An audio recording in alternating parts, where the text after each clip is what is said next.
on. Yeah, honey, I know. I know. Thank you, guys. I appreciate you coming on. Hold on 1 second. Yeah, honey. Yeah, I'm in the studio. I'm about to go. Damn, yeah, it was only 1 or 2 pictures, and it was just 'cause. 10, yeah. It was 10. You counted them. Well, I liked them all because she had a fat ass. I gotta go. Love you, bye. Taking no shorts. Coming right up.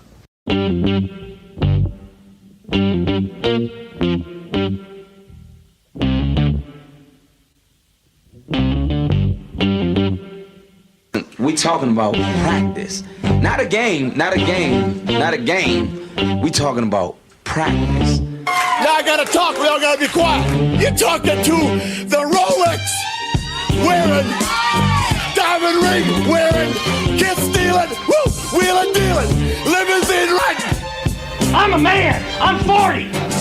And now your host, Taking No Shorts podcast, Jay Grizzy.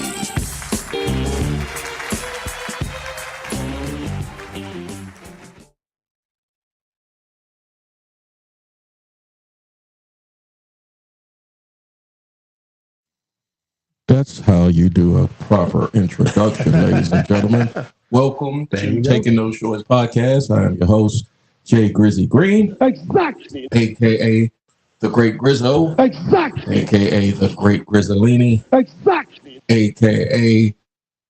the candidate in these times for president of all black Gen Xers on social media platforms. Exactly. That's a long introduction, but it's fitting for where I is in my life. Make sure you like, share, subscribe anywhere where you find your favorite podcast. Also, every Friday around this time, you can catch me on Facebook Live. That's facebook.com/Taking No Shorts. Also on YouTube, that's youtube.com/the @ Taking No Shorts Pod. And our new services that we're on is on Twitch. Let me make sure I say that correctly. Twitch. twitchtv.com/Taking No Shorts Pod, or just search Taking No Shorts Pod or Google it and you will find something that will come up. I am here tonight with my illustrious Four Horsemen mate. He is one of the original founders of the Four Horsemen. Exactly. He is also the world television champ. Exactly. And you don't need to know his name because it's on his hat. Exactly. Ladies and gentlemen, B. Healthy.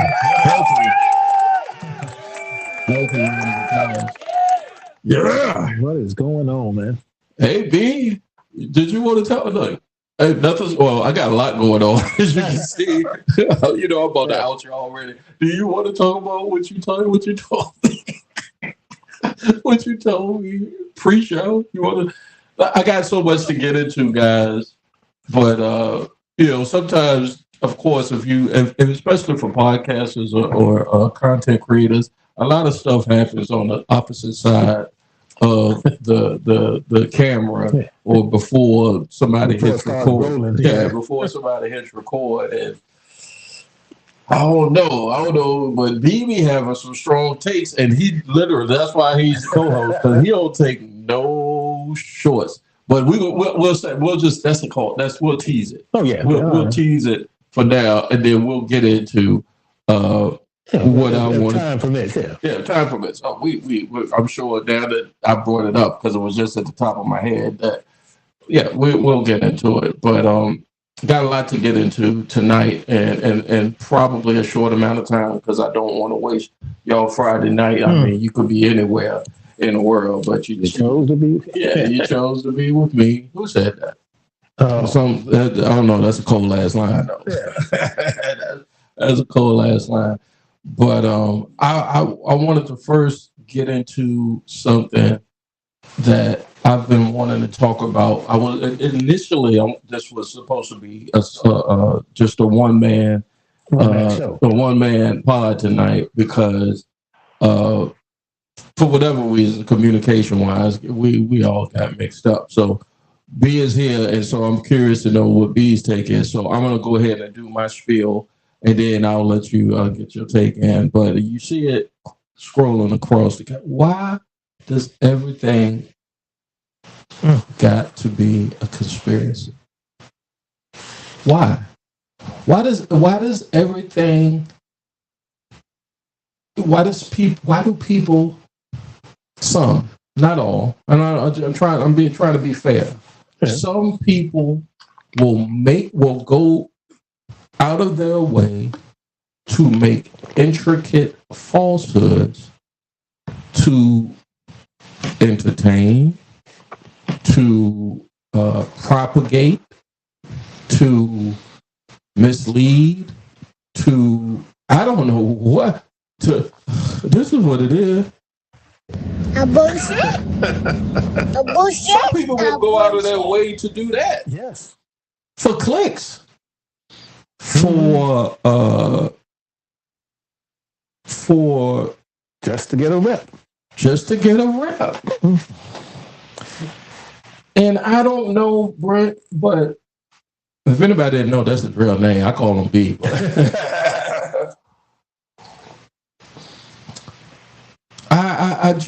I see some of the competition out here Yeah. in the vodcast and the podcast game, and where it's going, where a lot of cats get some traction, get some motion on, is if we say Abraham Lincoln was a vampire, right? A bullshit? Or possibly. Bullshit. It is a word. I don't want to call out. I'm not, because I want to be able to touch the amount of money one of these podcasts is making. Now, he was a vampire hunter. Vampire, yeah, he's even better. He's a vampire hunter. Yeah. Okay. I saw the movie. Oh damn, B, you done picked it up. But I take that It was back. a documentary. No, you. Exactly. To you, it was factual, goddammit. But yeah, so there is a guy who is very rich off of this. And I don't know, I mean, that's how I know I'm not built like everybody else. Because although this man is probably highly paid and highly wealthy and highly good at what he does, whatever entertainment, it's an entertainment thing. So, well, if you're looking at it from an entertainment perspective, conspiracy theories, okay, but you gotta admit that, you gotta out front say you can't play on the numbnuts out here. Yeah, that's how they make their money. See, I mean, my moral compass will not allow me to make money off of dummies.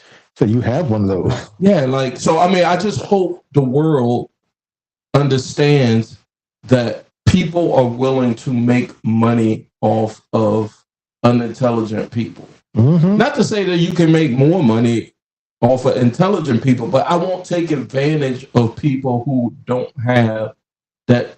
I don't know. Where am I going with this? I mean, I know where I'm going with it, but so far, what's your take on it? It's like, because these conspiracy theories, and now it got so bad that it didn't crept into mainstream thought, mainstream media. It didn't crept into politics. It crept into everyday conversation. I can't have a conversation with somebody without them saying, well, shit, this and that and the third. I'm like, motherfuck you. Where you get your information from? Your thoughts?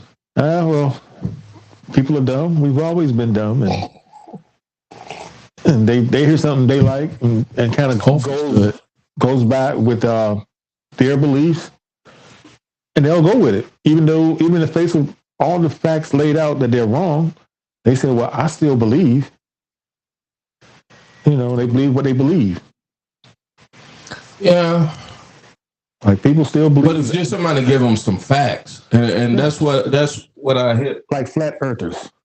Yeah. There's facts all over the place proving that there's a curvature in the earth. Yeah, the earth is an oblate spheroid. And you can tell Aristophanes, I don't even know. It sounds like a nigga that get freaky though. They calculated how big the Earth is, like Right. 300 AD, BC or something like that. Yeah, but like the circumference of the Earth. Yeah. He said it was 40,000 miles. It's like 40,000. It's 40 miles. Some change. Yeah. I got it from a Wu-Tang song. Yeah, he came close. I mean, with the sticks and shadows. Yeah. In 2 different cities. But if he could, do you think back in his time, back in ancient times, there were conspiracy theories? Or is conspiracy theories just the same thing as motherfuckers who don't know nothing? Because if people think about it, back in the AD or BC days, there are people that suspected a lot of shit, right? Yeah, they didn't have all the facts. They didn't have all the facts. The knowledge, the information available to them was very limited at the time. So you off on your own. If you believe in a carpenter from Bethlehem, was born on a Christmas and whatever, well, he's born in summer. In the summer, but if you're on limited information and that gets to you, you sipping the Kool-Aid, my coffee. Yeah. But now with all the information available, I think that's people still believe in weird stuff. That's what I'm saying. And then it's nothing. It's a difference. It's a difference, ladies and gentlemen, in having your theory is not even an educated guess, right? Like, because and then to mix it, it's like an oxymoron, right? The theory means. The theory is in layman terms or in science. Well, I'm speaking. I'm speaking B and just let's do the science. I'm saying science first. Science is like the highest an idea can get is to become a theory. Yeah, I want to. Let's do this. So like gravity is a theory because that's the highest elevation you can get of an idea. I'm trying to get to what the facts is. Germ theory of disease. That's like the highest you can get. Yeah. I'm just going to go here to dictionary.com and see if y'all can help me out on this. Where's the thing? Yeah, I want to make it bigger. How can I make it bigger? Rub on it. No. I think I've done that enough, sir. He said, please, at our Gen X ages. Didn't they say JD Vance fucking couches? I ain't know you can fucking couch, bro. I'm sorry. I did. Hey, if y'all was out here in the 80s fucking couches, well, then again, there's a story back in the archives of me fucking a mason jar. So I take that back. I take that back. All right, theory. That couch needs to stop playing. Yeah, please. That couch needs to stop looking. Yeah. So right, man. To Mr. Jefferson Davis Vance. That's what he remind me of. Okay, a loser. These cushions sticky. Theory, a supposition. So a suppose. Suppose if that's how they hit you with. Well, suppose Apollo 11, Yeah. Suppose, so I'm just reading it off of what Google or the Google's AI is telling me, dictionary. Let me do this. Let me go to dictionary.com and figure it out. I know I had it shared, but theory. And then they'll definitely tell me. There we go. That's better I hope that's better for the audience to see because y'all motherfuckers need some education. Jesus Christ, I don't. All right. It's a noun, a coherent group of tested general propositions commonly regarded as correct. Exactly. That can be used as principles of explanation and prediction for a class of phenomena. Einstein's relative theory, for an example, Einstein, it's a theory. It's not fact, but it is a fact. Well, they had to put it out there to be fact, right? Like he had to propose it. That's it was a hypothesis, right? He proposed it, People tested it, and then it was like, oh shit, now yo, it works, and then now it's elevated to a theory. now it's a fact because they just split the goddamn atom. Oh yeah, You know, so see, that's in science. see how that works, conspiracy theorists. They should be conspiracy hypothesis instead of theory Yeah. to be more correct. To be more correct about it. But do you see how that works? Like your shit got to be tested. And just because you say it's to be so, don't make it true, numbnuts. Yeah. Don't make it true at all. Second definition, a proposed explanation whose status is still conjectural, and subject to experimentation, in contrast to well-established propositions. I'd rather go back to the Google. That's the layman. That's the layman joint, right? Yeah.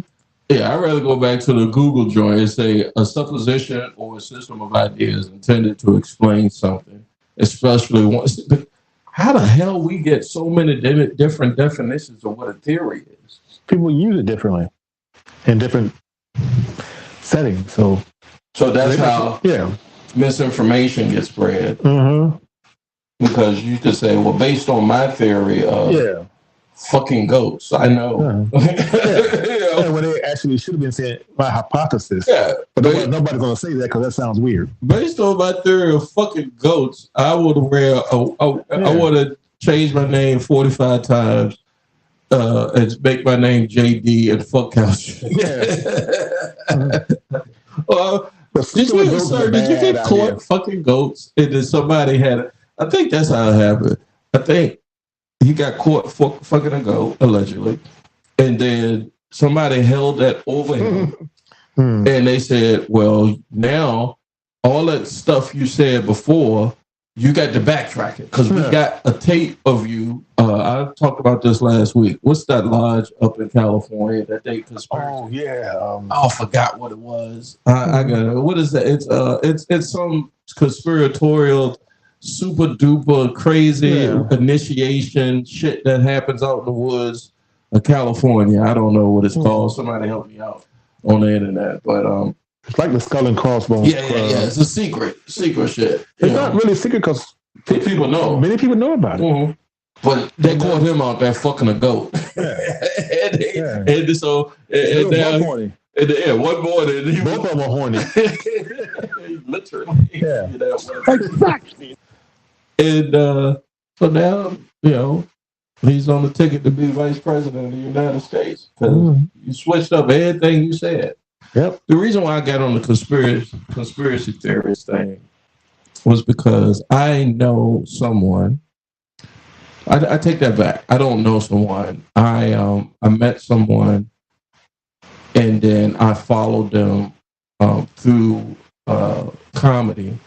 I met the person, and then because we had stand-up comedy in common, we, followed each other on the internet. Now, to be fair, he's a bigger comic than me. It's done way more stuff, way more credits than me. I'm an open micer. He's a professional comic, right? But he's African American, but supports MAGA. I had a couple of friends like that. And some of the content that they put out, he puts out pronouns, pal. I don't know. It's gotta trigger people. Oh yeah, because it gotta trigger black folk. Let's be clear, all right? Exactly. And I suspect that the person is intelligent. You can't be. I think all comics have some form of intelligence, to be a creative intelligence. Yeah. To be able to make jokes, make people laugh, manipulate words, etc., etc., etc. And this motherfucker's talking crazy, like spreading the conspiracy and the propaganda. Like, give you an example so that folks because I don't want to put people on Front Street or what. People have the right. Let me be clear. People have the right politically to believe what they want to believe, but At the same time, I have the right to call A bullshit? A bullshit? A bullshit. on your political beliefs, okay? It's a free fucking country. Yeah. Or it might not be if your guy wins. Oh, yeah. Day one dictator. Yeah. People like being a dictator. People think one day, whatever. But they were sharing something when Kamala, when Biden announced that he was resigned or not going to continue in the presidential race and co-signed or endorsed Kamala Harris. Then, of course, I don't know if you said, I think we follow each other's feeds, but it was just, I understand the red hatters doing that. I get that. They have a different political view on top of this. On top of a heavy spread of racism, sexism, and misogyny. I get that. I know why they do that. Yeah, they would have hated on anybody that we put in. Yeah, it wouldn't matter. Yeah. So they forgive them for their ignorance because they're going to be ignorant no matter what. But B, they are brothers and sisters. Now here you got me. Oh yeah. Here's this was a brother. The brother shared or made content. I think he shared some content of besmirching Kamala Harris. Yeah. And it was a brother, and I was just like, because I'm like, that she could be my mother. She could, she's not old enough to be my mother, but she could be my sister. She could be my cousin. She could have been a girl I dated in college. She could have been a friend. She could have been a colleague. Yeah. And even if she wasn't the vice president of the United States running for president of the United States, and we was homeboys, and if we was homeboys hanging out, and you said, you know what, F that. Just doing the whole red hat thing, just doing the whole MAGA thing on her. Especially after I think I kind of know you, and that makes me wonder, like, who is you? Where you? Yeah. Where? Then the women, some sisters, and I'll say her name because she was on. I won't say her name because we did a podcast back. I want to say a couple weeks ago, but she was on Shannon Sharp's show and she was wild. Exactly. And that artist was also poo-pooing on Kamala Harris, a black woman who's allegedly supposed to be a super black progressive in our corner, for progress, for poor people oppressed, and all that. But nigga,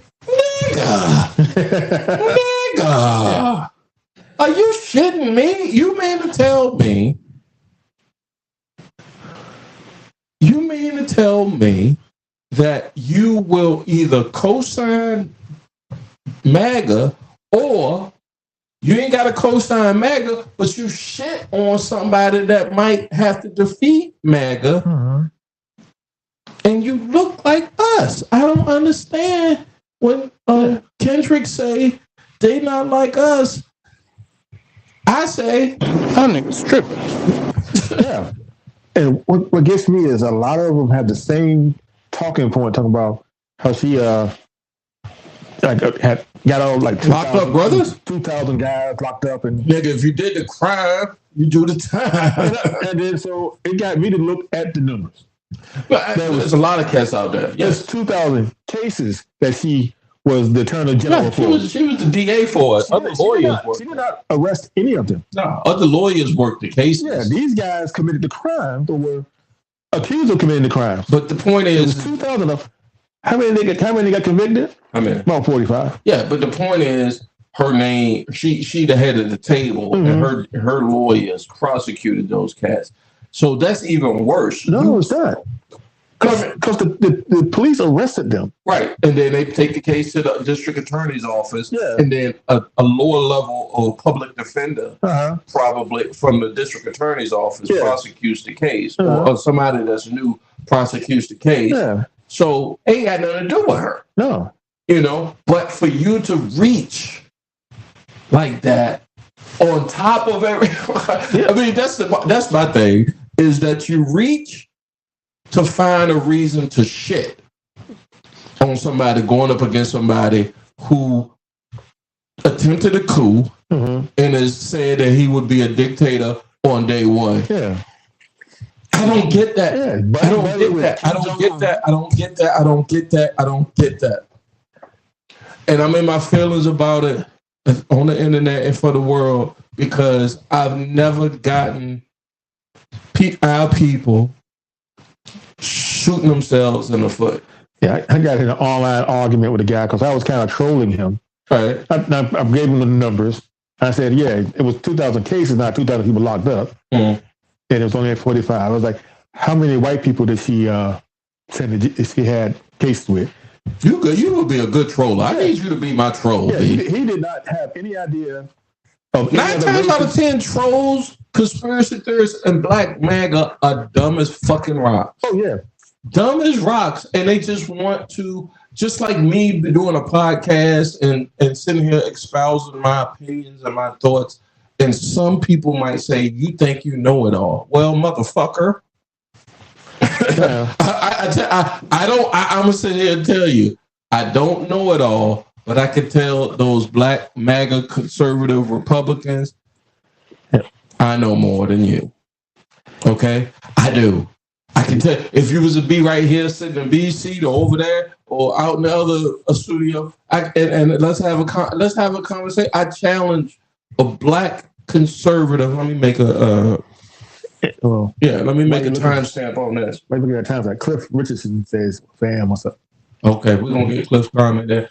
I challenge any black Republican conservative / MAGA supporter to reach me at jgreenradio@gmail.com and let's sit down and have a discussion or / debate on the positions.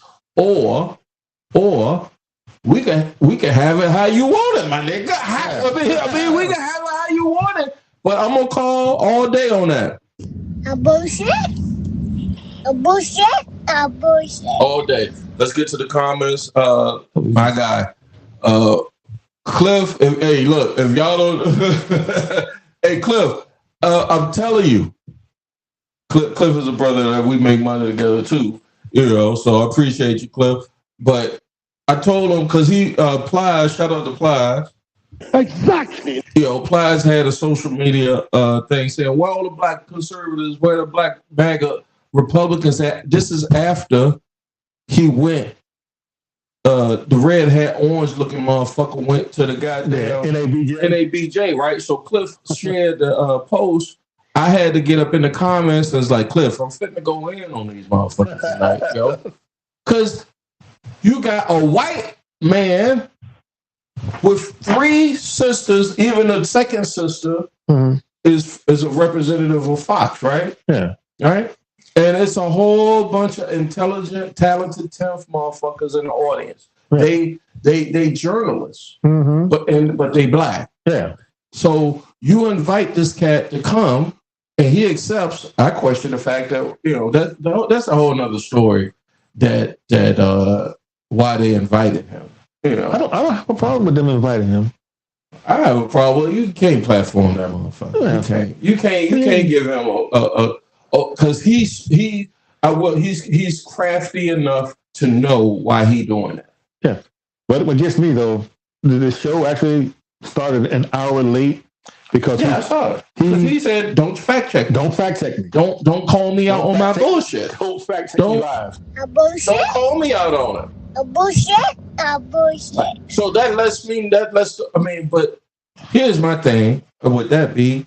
They should have known that he was on that bullshit before even asking him to come. Like, you got that type of group, you asking hey, come sit down to speak to our professional, a professional group or whatever NABGA is, you know, and the National Association of Black Journalists. Black journalists, but trust, I have strong, I have a strong inkling that the majority of the people that are part of the NABJ was like, don't do this. Oh yeah, and somebody said, you know what, I gotta do. You know, it was just one black conservative, MAGA, self-hating fucker that said, you know, I said, I can't. They cursing. Yeah, like, but that's some real shit though. Like, one of them probably say, you know what,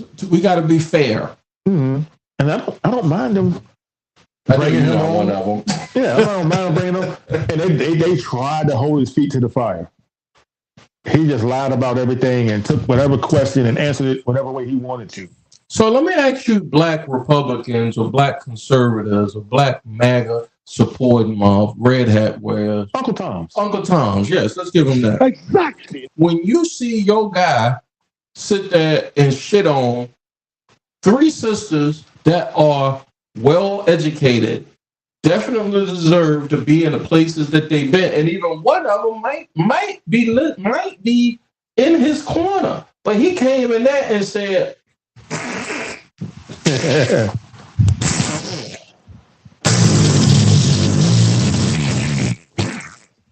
wet. Yep.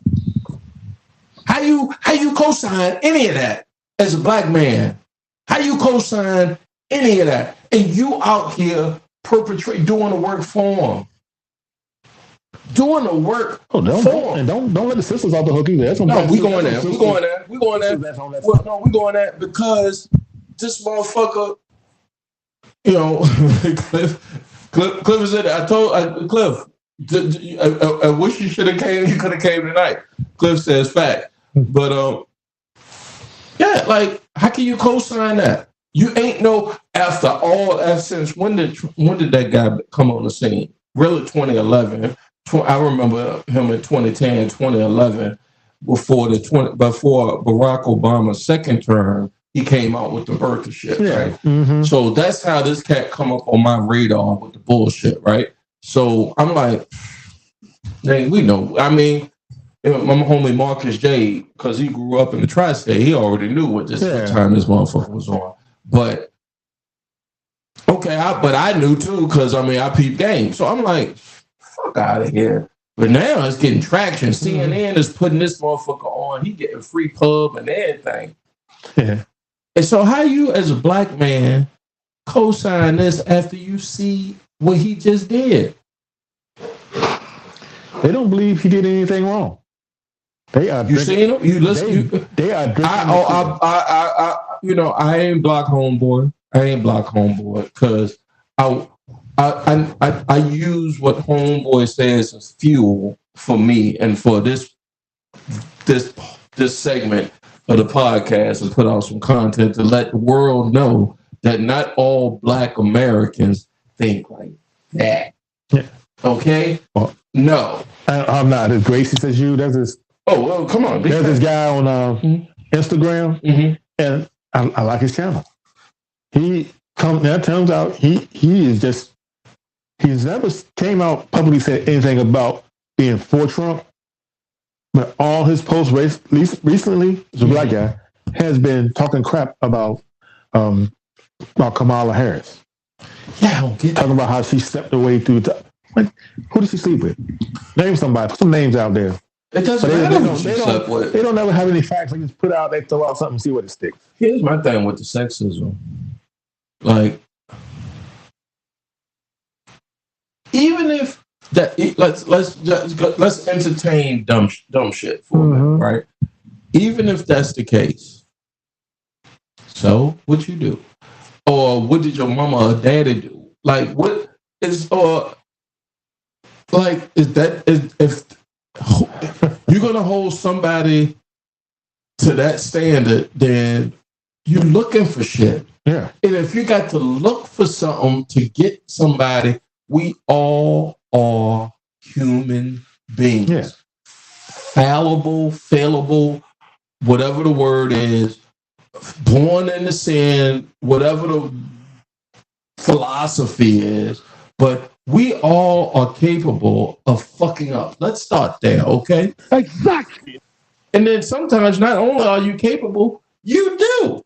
Exactly. You do fuck up. So if that's the case, is I to throw a rock in your glass house or in your glass house? Who am I to judge? Christian. Who am I to judge? Muslim. Who am I to judge? Jewish man or woman? Trump got 5 kids. Here go Cliff. Trump got 5 kids by 3 women and cheated on all of them hoes. That's true. That's true. That's not a theory. That's a fact. And the girl, the lady, what's her name? Stormy? Yeah, Stormy Daniels. Stormy said it. And she said, look, the least you can do, how you gonna let a woman go out there on the stand and say you got a little dick? I'd be like, look, I wouldn't let no woman go on nobody court stand and tell me I got a little. I say, you know what, Your Honor, can I get a second go around? I might have had a bad night. I might have had a whiskey dick. Yeah. I don't know, but you can't go for the record and tell the world. And I was president. You can't tell the world that the president had a little dick. See me, I would have got up in court.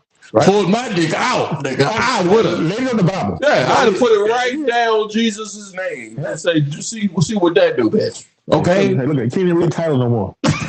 Let me read the rest of it. It covers it all up. Look at his last wife, raw dog, the corn, a porn stuff. She probably did. Shout out to Slovenia, though. Exactly. They helped get the hostages home. But imagine if hers did the same. I know. Yeah, this is what I say to that, Cliff. And I'm sure you think, MB, you think I know you brought up. The standards are so off whack. Oh man. You know, the bottom line is so, the inequity is so off whack, right? So just to be on the ballot as the Democratic candidate for president in 2024, you can't see, this is the thing. You can't go to the opposition and say, well, what would you accept? You can't do that. You got to bogart shit. Yeah. And so that's what's happening.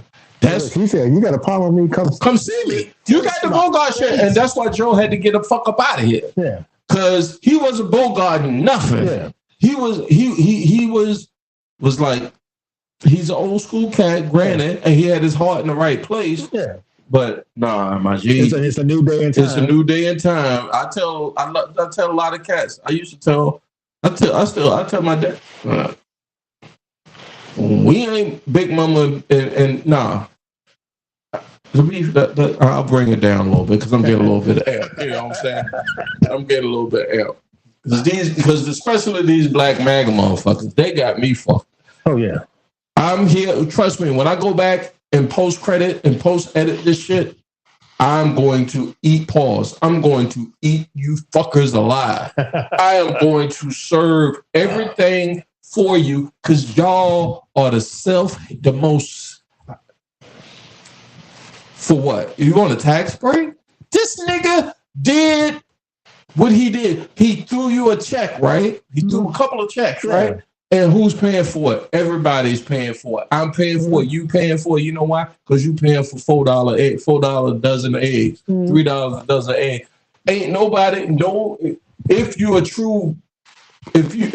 really out here in these streets and understand how the economy works. You understand no money is free. Yeah. It's got interest on it. You got to pay that shit back. Yeah. So if the government is giving out free money, nobody worked for none of that shit. Uh-huh. Trust me, I bought a lot of podcast equipment with that shit. Yeah. But I also knew I got to pay that. So I'm going to pay that shit back. They coming back for their shit. Like I hadn't had to pay taxes in probably like a decade. The last couple of years, I had to pay taxes. Yeah.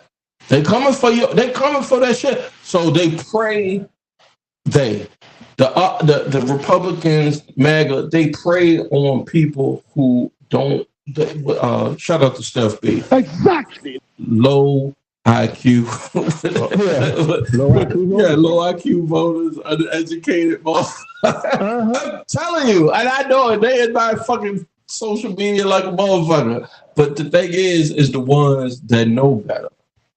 The black folk that know better, that's out here, is still shucking and jiving and shoe shining for them all for a tax break because you a thousandaire, a 100,000aire, you know, and you want to get some money. Man, get the fuck out on the backs of your own people. Man, let me tell you. Didn't that vote for Republicans for that tax break? Who that? I don't want to call him out. It was a fellow horseman. Yeah. He told me he was a Republican up until I want to say I think he up until Trump. No, I thought he said he voted for Obama. Okay, yeah. So up until Obama, he was Republican. That means that motherfucker voted for Bush. Yeah. But see, I know why he voted for. I know why. Because of that military connection. Yeah, he got that's his lifeline. That's his lifeline. You know, you go. Look again. I think I started out the topic by saying you have a right.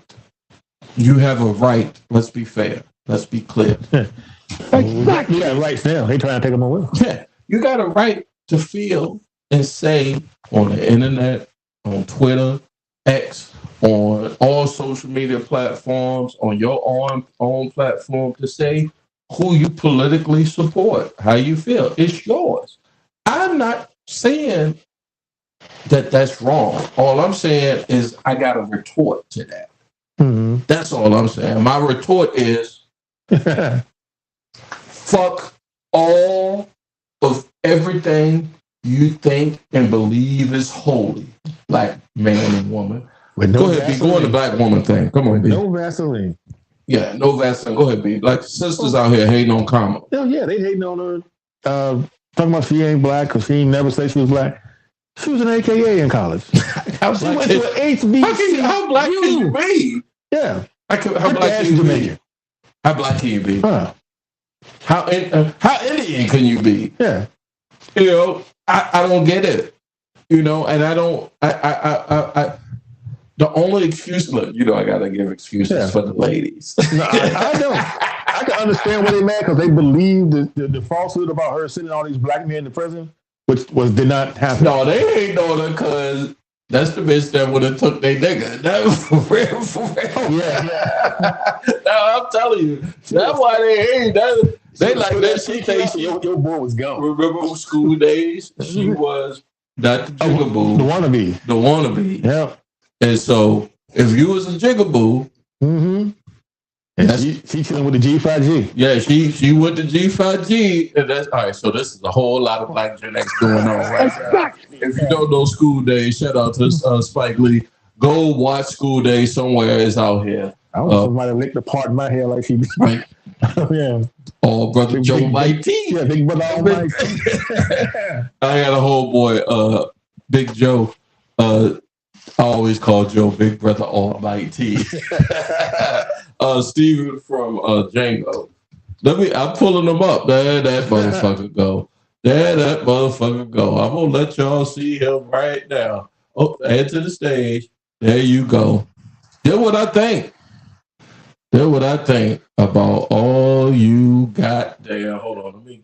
How do I get that up there? No. What was cool was all them black guys that thought they was gonna get that vice presidential nod. Yeah. They just sitting back there all upset now. Hold on. Where it go? I gotta get back to it. Hold on. There you go. Let me get that up there. Oh, that's got to scroll. Let's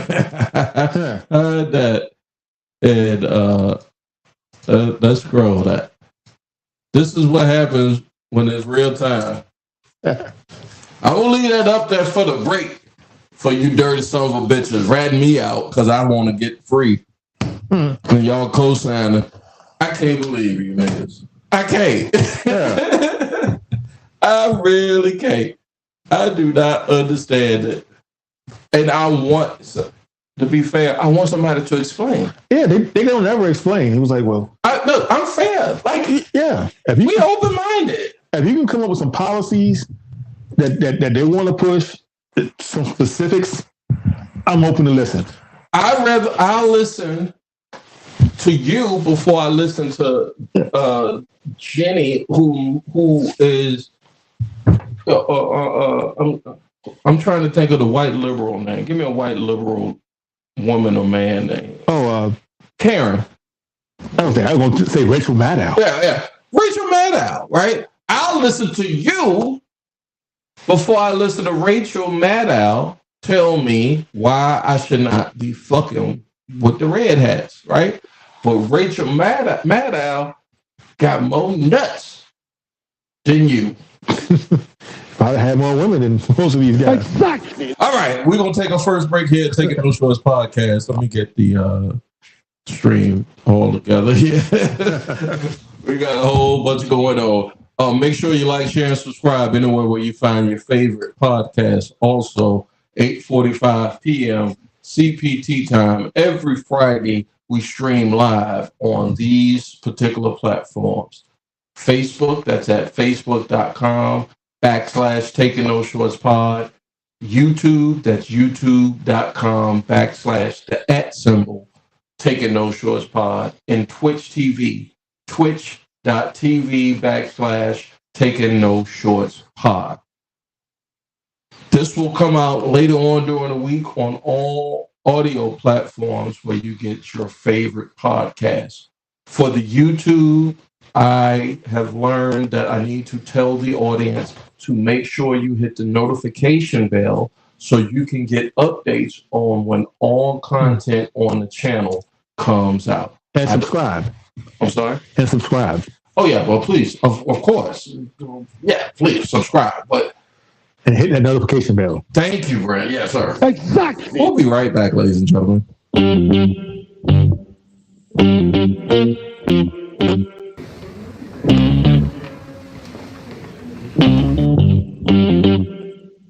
We talking about practice. Not a game, not a game, not a game. We talking about practice. Now I gotta talk, we all gotta be quiet. You're talking to the Rolex wearing, diamond ring wearing, kid stealing, wheeling dealing, limousine wrecking. I'm a man. I'm 40. And now your host, Taking No Shorts podcast, Jay Grizzy.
It's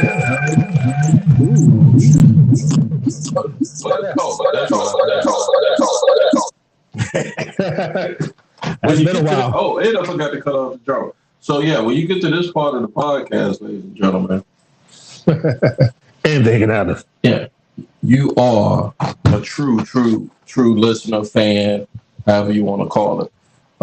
Welcome to Taking No Shorts Pod. My name is Jay Grizzy Green. I am the host, aka also known as, I'm gonna do it like my family does.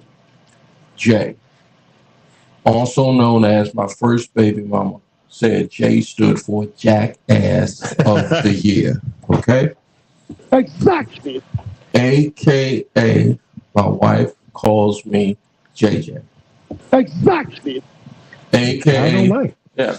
My kids call me, or my youngest kids call me JJ the jet plane. Exactly. AKA my oldest son calls me Pops. Exactly. And I'm going to say I'm Big Daddy. Make sure you like, share, subscribe anywhere where you find your favorite podcast. Also, every Friday around this time, you can hear us and see us live on 3 channels. That's Facebook. That's facebook.com/Taking No Shorts Pod. YouTube, where you should subscribe and hit the notification button. That's youtube.com/@Taking No Shorts Pod. And the new addition to the streaming live stream is Twitch. That's Twitch TV/Taking No Shorts Pod. To my right, I hope it's y'all right. If not, it's going to be your left. Right? I'm going to introduce you to my college roommate. Exactly. He is also 1/4 of the original members of the Four Horsemen. Exactly. And last but not least, you don't need to know his name. You just need to know the letter on his hat. Ladies and gentlemen, say it all with me.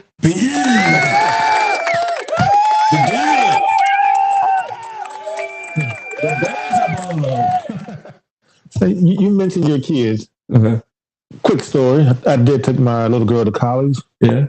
And Oh, you remember that when we sat outside and watched everybody move in?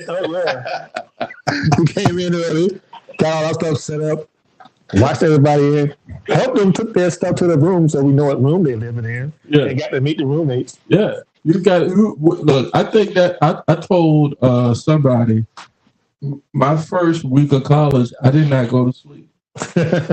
I did. I had a crazy white boy roommate. Named, remember Speedy? No, it wasn't Speedy. Mm-hmm. Speedy was cool. He was cool. Yeah. Yeah, Speedy was cool. But his homeboy, that boy was wild. Yeah. I mean, you want to talk about, I don't think he plays a white boy frat or whatever, but when I moved in, he had a couch, a love seat. You know how small 306 was? Yeah. I should have named this episode 3. I'm gonna name this episode 306. But he had a couch, a love seat. When I moved, lesson to all kids. This is August. First or about 2-3 weeks.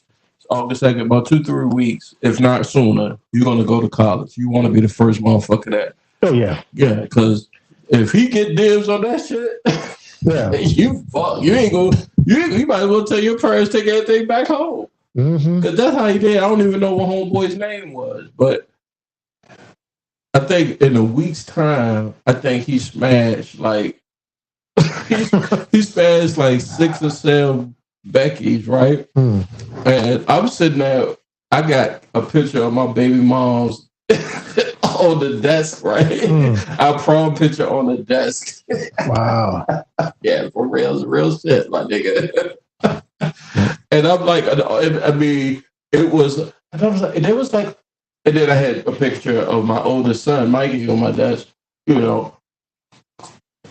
And it was like, oh, who is this? And I'm like, oh, that's my son, and that's my son's mother.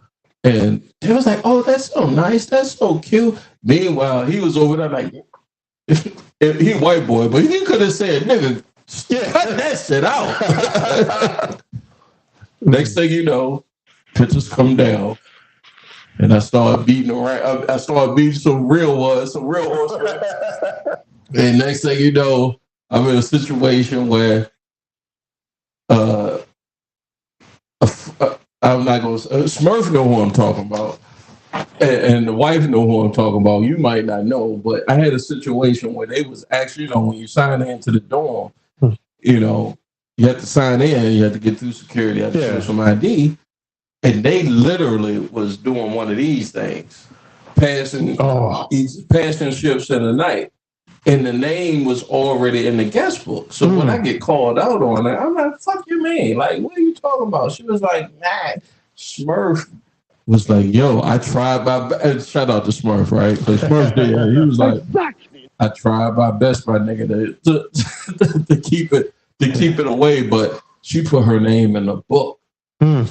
And there was one, I forgot, what was that security guard name? Shantae, something like that, yeah. She was cool with everybody.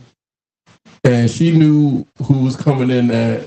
I wish I could find her now. But she was cool. She was cool, but you fucked me up that semester because my son's mom saw that name in the guest book. I know you wouldn't.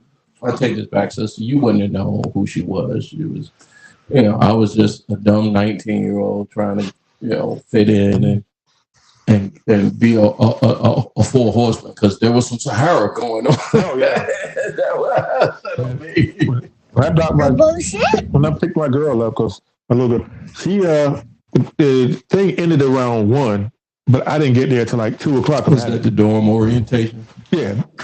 So I get there and there's a young guy over there now. Looking like a horseman. Yeah. Looking like he could be a horseman. Yeah, so he was in it. So he spent the whole hour over there getting his Mac on. I'm like, I know what you're doing. I kind of appreciate the effort, but I know what you do. I can't let you. I got to put it up on game now. I got to have a talk with her. Yeah, you got to. Yeah. You got to. Because he was putting in work, and I was like, damn it. So you're going to have more access to her over these next few months. I do. Yeah, so. Then I do. You might get lucky. I'm like, God, I can't deal with that. You couldn't. Wait a minute. Because you got boys. Yeah, but why can't you deal with it? Because it's a girl. You could deal with it. You had a conversation. Yeah, but if she decides to go ahead and that's on her. Yeah, if she give it up after daddy give it a game, hey, my G, she out here. she out here. Exactly. I hate to tell you that, my nigga, but she out here. I think back to what we did. But see, and this is what I used to teach my sons. Like, you can't. I mean, you can't control who your kids are attracted to, or who they want to hang out with, who they befriend, and who they have relationships with. So you just give them. I try to teach my sons like not game, but just like some basic decency type shit, some basic respect rules. Like, and lifestyle is not as good as Trojan. Oh no, I don't know about that. If I had sons, I would teach them that. Yeah, I don't know about that one. I don't know. That Trojan joke, though. Yeah, I think I got burnt through some Trojan. I ain't gonna lie. But no, let me clap that one right there. That's what you said, Yeah, so I lost that as a fucking sponsor. But Lifestyles, holla at your boy. Or Bluetooth, you got, I get a lot of Bluetooth commercials as a Black Gen X. Oh, yeah.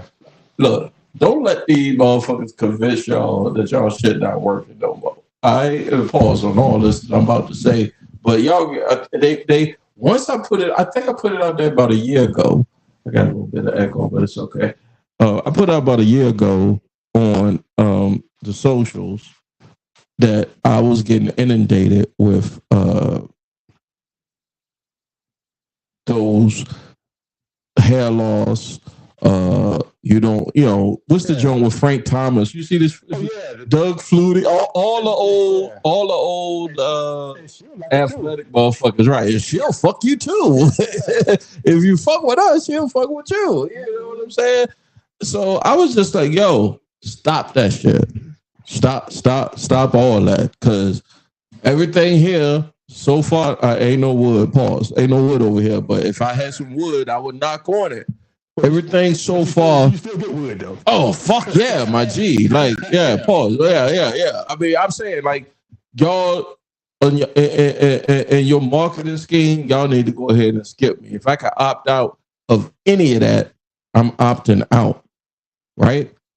Then I said to myself, why they sending me that shit? I know everything, everything, but still, why y'all thought y'all could send me? What gets me now? A lot of the people I watch on YouTube, they will put Bluetooth in their program. They'll do that little live sponsorship, or they like the guy Big Jaw. He and all his skits he does. Yeah, I'm not saying I don't want Bluetooth to be a sponsor. Yeah. I'm just saying, like, I get it. There's a market for motherfuckers that need that shit. Yeah. Or want that shit.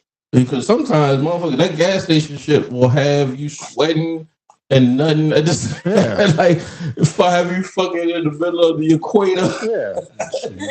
How they beating them. Yeah, all that shit is in there. But I get that. But bro, like, I'm good. So how can I opt out of all that shit you sending me? But one night I was sitting here and I was smoking. I was just like, but why they think I need it? I'm fitting some type of demographic for that shit. It's their algorithm. Yeah, the algorithm saying 45 plus. Yeah, y'all gonna get these ads. Yeah, well, I got good health insurance, nigga. I said when they say they're gonna check my price. Shout out to Lawson. Exactly. Lawson had a bit. I'm not gonna do your bit, bro. But he was like, "Yo, dude said he had to check his shit, but he was like, yo, but I was like 22. He thought he got fucked." That's the gist of it. But the shit is funny. I had something similar happen to me. I had to get a physical when I was working for Sears, and I was Sears is no longer in business, so y'all gonna fuck me with that all the shit. Here's a Sears story, all right? Exactly. So I moved to New York. I got a job out at the Sears out at Green Acres. They say you got to get a physical before you work. I was working a manual labor job, so to make sure I don't die on the job, they got to make sure I'm okay. So they sent me to go get a physical. I'm 22, 23 years old. And the dude was like, I got to check your prostate. I'm like, no, you don't. I'm 23. I'm a college educated motherfucker. Nigga, no, you don't. He was like, well, if you don't let me check this, you can't get the job. I said, no, this nigga did not just proposition to fuck me. Right? Is that a zipper? I believe that story there and say, Lawson, they got me too. JP, they got me too. The Sears was good to me. There was some women there. That's the thing. Like when I got the colorectal exam for colon cancer, it was all women, but I was still tight because I was mad. Was you tight when you left? No, nigga, I ain't even no need to say pause. I was loose. I was loose before I went in that bitch, and I was loose when I left that motherfucker. Yo, man. I was being Obi. If y'all don't know, that's my 3-year-old Boston Terrier, Obi. He's one of the loves of my life. So I do not know where my life would be without him and my wife. And not in that order. Not in that order.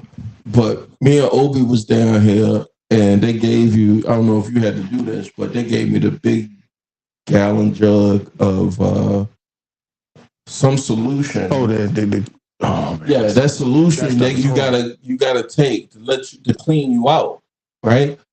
And they say you gotta take it in intervals. And I don't know when I started, but the interval was like 4 a.m. And they said at the end of the last dose, you got to drink all of it in one sitting.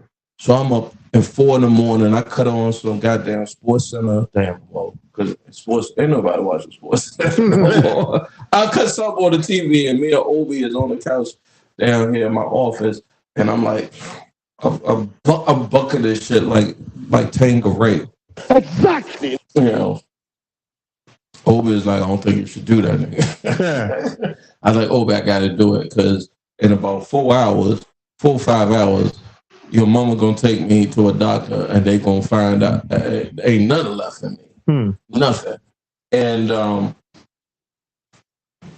about 30 seconds into after bucking it, dude, I ran so fast in that bathroom. Obi looked at me. He looked at me like he never looked at me. Like he never gave me that look before. He was like, "Yo, you is really fucked up." I was like, "Yo, I could not stop number two." For me, I had the opposite story. Opposite. You couldn't go. No, I couldn't go. Your bowels was super clean. That's because you don't do no drugs, man. You was living straight edge too much. But no, I did a little bit, but it didn't really affect me until after the procedure. Oh, then you had. See, I was good after. It was like, okay, I'm good. Yeah, I was good afterwards. You was. Yeah, I get back home and then like my stomach said, we can go there. I was like, oh man. Oh. I got my phone and my charger. Went in the bathroom. Yeah, just closed the door. Like I'm just gonna live here for now. I and see. Before it's 4 a.m. You don't want. I don't want to wake my wife up. Yeah. Obi is looking at me like he has seen the golden El Dorado. Like he's like, "What is you doing? What is you doing?" I said, "Obi, let me finish." He was just, "I'm gonna let you finish, but you got to." I said, "As soon as I excuse me, ladies and gentlemen." Exactly. When you think you're finished, you are not finished. No. You're not finished. Anyway, you try to stand up. No, you're not finished. And so I understand how the digestive system works so much better after the experience. Oh yeah. My issue is when I got to the doctor's office, right? And they, you check in and you go get prepped and whatever, and you get to the room where they about to do the procedure. Well, first they give you what's called, I'm going to educate all men, or I want to educate all people, because women got to do it too. My wife don't have to do it. God forbid. I got to go there to be with her, because she might come out like Glenda, the good witch, or the wicked witch of the west. We don't know. We don't know how she gonna come out, but I'm gonna be there for you, dig? Yeah. But so when you go in the procedure room, or for me, when I went into the procedure room, before that, they give you an IV, right? And so if you don't, unless you somebody that's plugged in and clued into the medical field, you don't know what to expect. So you're just trusting the medical professionals.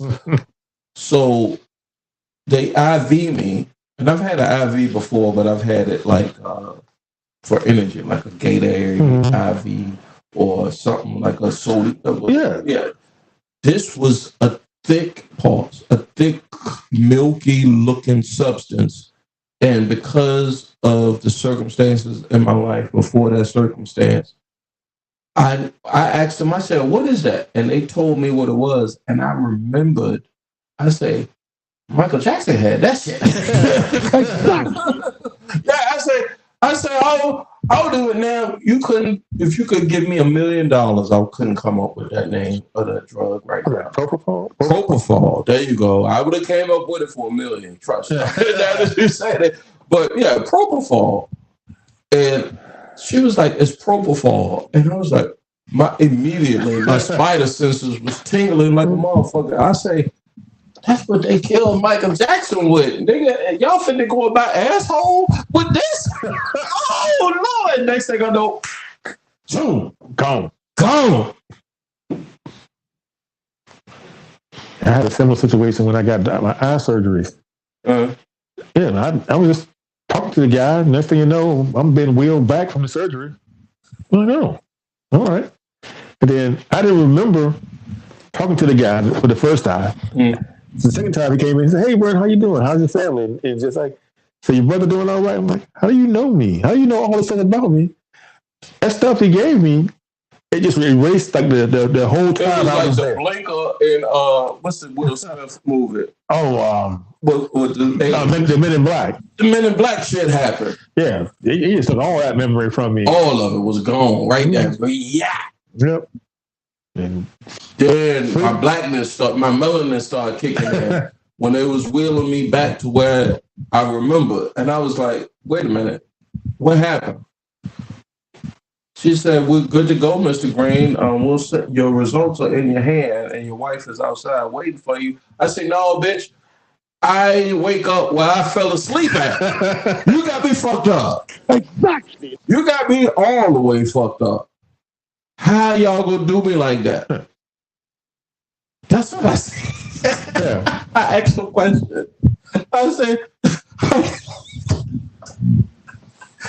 how y'all gonna do me like that? I didn't know professional motherfuckers did niggas like that. Or people, I'm sorry.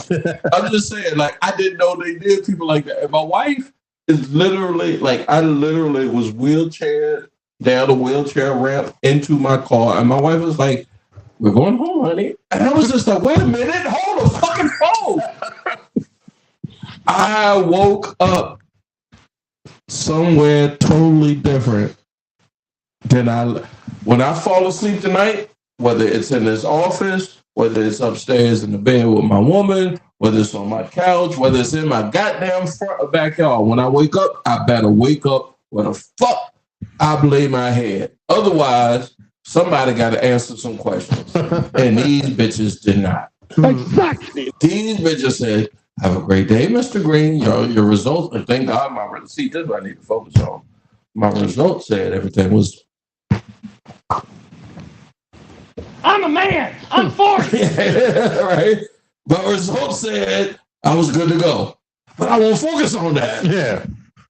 You still have to explain to me what the fuck took place. It's like, why am I so I don't know. Finish your bit, because did you feel like I did? I was a little bit confused, and so I instead of getting upset, I asked questions. I was like, "What in the world? How did you know all this?" He's like, "Oh, we talked before your last surgery." Did you remember that talk though? No, yes, that's what we and him would have had a motherfucking problem. He was like, "Yeah." He said, "The stuff that we give you," and I got the name, can't remember what the name. He said, "Yeah, it's known to give people like short-term amnesia," and I was like, "Oh, you told me that before. You gave it to me. Yeah, that amnesia. I would know what to expect." I can tell you, anybody in this that catches this out, that this ends up on your algorithm, or has been afflicted with amnesia. I pray that you are relieved of that affliction, because that's something horrible. My first time experiencing it, I was a senior in high school. You got knocked out? Yep. I'm tagging it right now. It was like November or something like that. You had a concussion. Oh yeah. And it was I was a wrestling practice, and the guy shot, and I went over top of him trying to escape, and he caught my leg, and I came down head first. On top of your head? Yeah, on the mat. And when I got up, I looked around, and for me at that moment, it was football season. That shouldn't have been a mat there. I'm like, where's Coach Shirley? I was like, how did we get? I was like, this ain't right. And the coach looked at me. He said, "What's your phone number?" Because he was scared as I don't know what. And I was like, I don't know my phone number. Yeah. And that's when I started getting scared, because I couldn't remember a lot of stuff. There's a brother, I give it the reason why I'm bringing this up, and I would have shared it, but I can't. Let me sit up straight because I look crazy in the chair. But this is what happens on the second half of Taking a Short. Exactly. Brian, we called him B. He played at Nottoway. went to Tech, played some pro ball. Me and him ended up in the corporate world working together, and gave hella stories. A story about he was in Baltimore, playing for Baltimore. He was in Baltimore. Mike Tyson came through, and this was when Tyson first came. I'm paraphrasing everything secondhand from what B told me. And he was like, yo, Tyson came through that, and he was on one. He was on one. You know? And so I was like, he's a little younger than us, but his name, when he got onto the spot, his name rang a bell to me because it's like, I know this name from somewhere, but like, why you? And then when it hit me, I was like, oh, you the ball player, you know. Then eventually he explained to how he got to the position he was, and it was, you know, a lot of cats don't understand that the way, if you get to the college level or D1 college level and you get hurt or you have what happened to you, sometimes you get the right treatment, sometimes you don't get the right treatment. How you say your coach asked you what? What my phone number was, I had no idea. You played next week? Oh yeah. See? Yeah, I think I went to the hospital and got my blood and everything. In like 2 days, I was like, oh, okay. Everything came back, and I was like, all right. So that was like, you know, a day of me being scared to death. Yeah. I mean, I'm gonna just let your word speak for itself. Okay. A coach who's not a medical professional asks you, what's your address or birthday? My phone number. Your phone number. You couldn't answer. Went to the hospital. You went home the same day or next day? Same day. Same day. Next Friday, you was on that nose or you was on that guard. No, this was wrestling season. Oh, so you had the next meet. Yeah, I was right there. You was right there. Mm-hmm. And this is just, I thought it was football. Yeah. I thought it was football too. Yeah. Yeah. Come on, you scrambled. You scrambled. And that boy. I was 4 months in the past. Yeah, you scrambled. But so B, I'm gonna hold on. Let me do, I gotta get B. To be fair to you, I gotta get your name correct. You know, maybe it'll,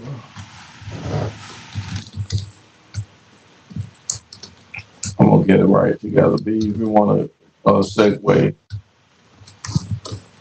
Segue to what? What's going to? Edmonds, my guy. Brian Edmonds.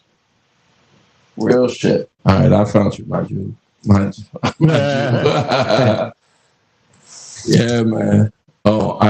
Hey, shout out to Brian Edmonds. Exactly. His family.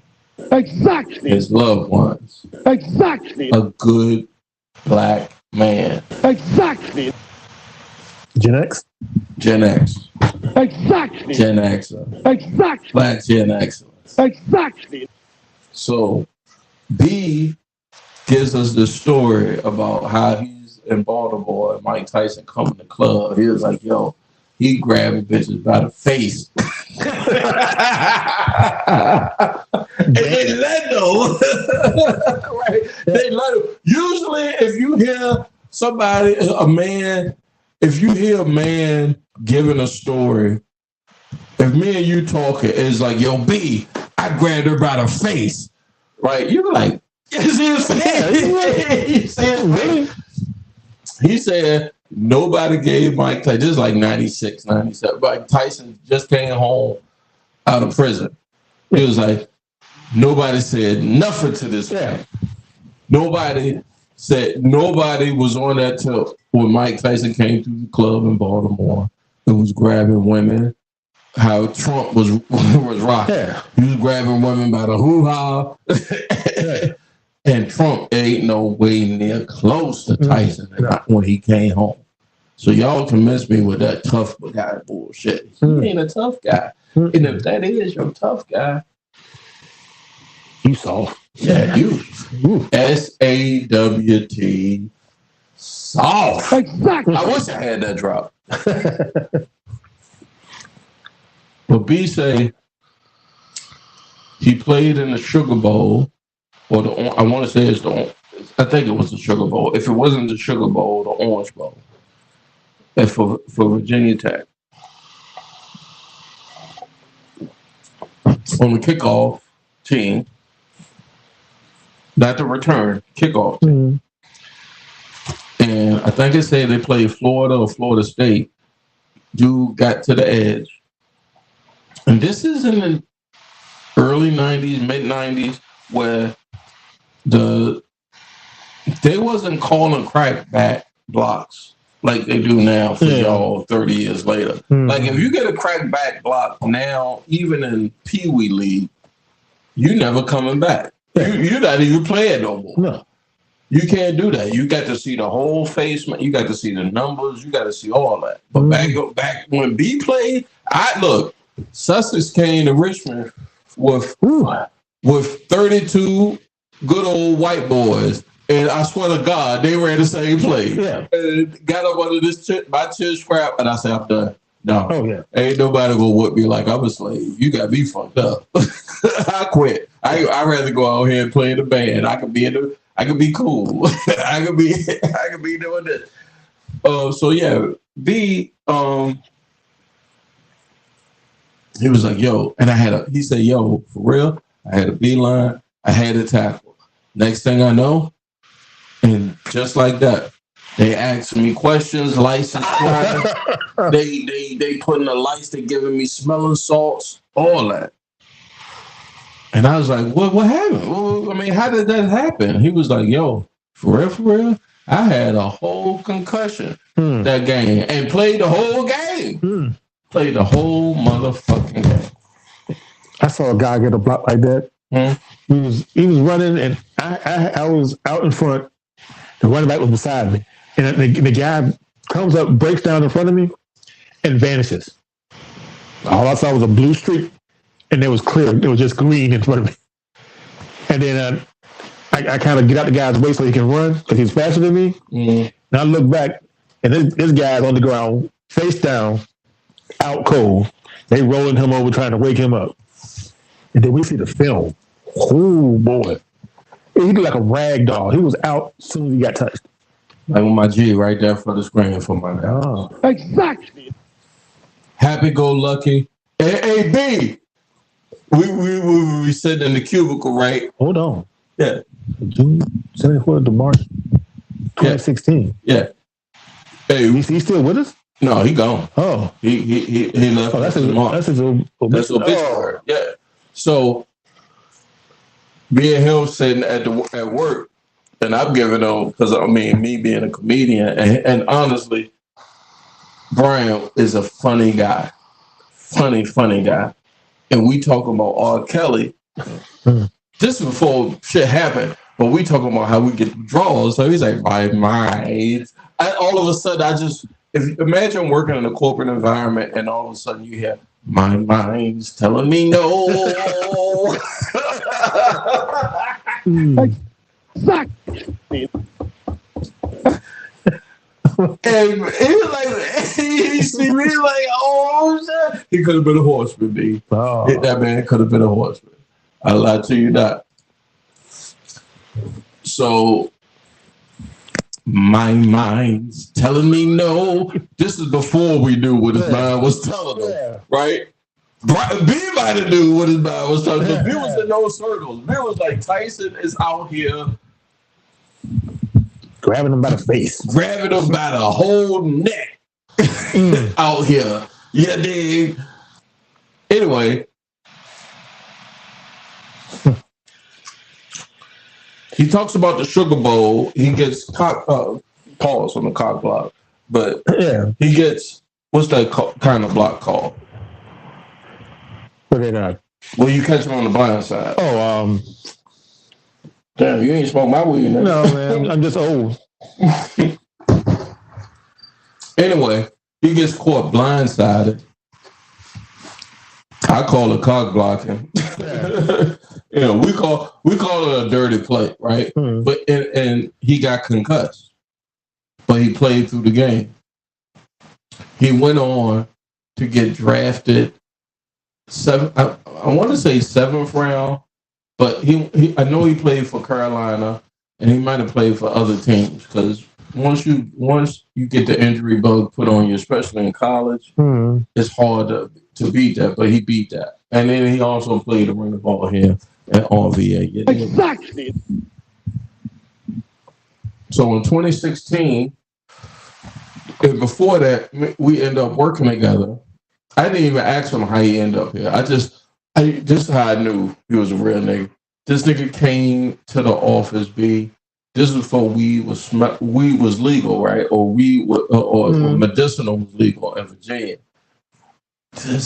He came back from lunch and lit up the whole floor. When I say he lit up the whole floor, hey, I'm telling y'all this from love. So be family members, do not come to me at these comments. This is all love because I've given this brand his flowers. This man came, I said, he got special. I knew I smelled. I said, oh, he got that good shit. Oh yeah. I need to. And really, that had me and him start rocking. For real. I said, oh, this nigga walking into the building smelling like he got that Cali weed. And then I get the news that he was working out on our property where we work at. He was working out in the corporate building, and they found him from a premeditated, early type of situation. He was too young, too fucking young. Yeah. And it broke my heart. I know it broke his family heart, but it broke my heart, and it broke everybody that rock would be like that hard. And I don't even know how we got on that other than, hey, y'all need to treat them concussions like when a motherfucker tell, don't throw him back in the game, give him the help. Yeah. Junior Seau. Will Smith played the doctor. The doctor said, if your brain shake, you can't go back out there. You lucky, bro. Yeah. You lucky like a motherfucker. Because the doctors, you didn't know your phone number. No. Or your house number. But I didn't even know what money was. Nah, that's wrong. But that's not a black thing. That's not a white thing. That's just an everybody thing. Like get them the help, but don't put them back out. Don't put the athlete back out there to perform. You know what I'm saying? Shit happens to where, I think Junior Seau hung himself. I don't know how he died. I don't want to be salacious. Salaciousness gets likes and shit on the internet, and I'm not doing that. I'm trying to, what my neighbor said, when I told my neighbor I was doing a podcast, he was like, oh, you want to grow organically? Yes, nigga, I want to grow organically. I do not want to shuck and jive. Trust me. And when I was doing stand-up, I was doing enough shucking and jiving. And I don't want to belittle folks that are being progressives before we get up. All right, B, we ain't got that much of a pod left. So, I know what we're going to get into. We were talking about earlier, nigga. Give me some ice. And then I set this up too. So earlier, B, we was talking about, you was talking about women not making as much money as men because of they don't. I'm laying it out so that you can get, because it ain't all the way how you said it. I'm gonna let you say it and then I come back. Go ahead while I get this shit straight. Well, the statistics always said women was like 78 cents on the dollar compared to men. But that's not technically true because it's not job to job. It's not that specific because you can't pay somebody less for being a woman. They make that much. They do know that though. So they pay them less for being a woman. I don't know if the mic can pick me up. Yeah. They pay them less because they're a woman because they can get away with it. No, they can't get away with it. It's illegal. Who's enforcing that? Anybody that goes to the employment commission, they will get whoever did it fined. And so it's illegal. So the reason there's such a disparity is because the job selection. It's not job to job 78 cents less on a dollar. It's total aggregate money made by men and made by women. You're talking about the stat. Yeah. All right. It's not per job. It's just total. All right. So I'm sorry, guys. I had to go get some equipment for the second half of Taking No Shorts, and at hour 30, that's 90 minutes. Oh, make sure you like, share, subscribe anywhere where you find your favorite podcast. Also, every Friday around these times, 8:45 p.m. CPT time on these 3 broadcasting channels, live streaming. Facebook.com/Taking No Shorts Pod. YouTube, make sure you subscribe and hit the notification bell so you can get all the content when it drops. That's at youtube.com/Taking No Shorts Pod. At the @ symbol, Taking No Shorts Pod. And then Twitch TV, twitch.tv/Taking No Shorts Pod.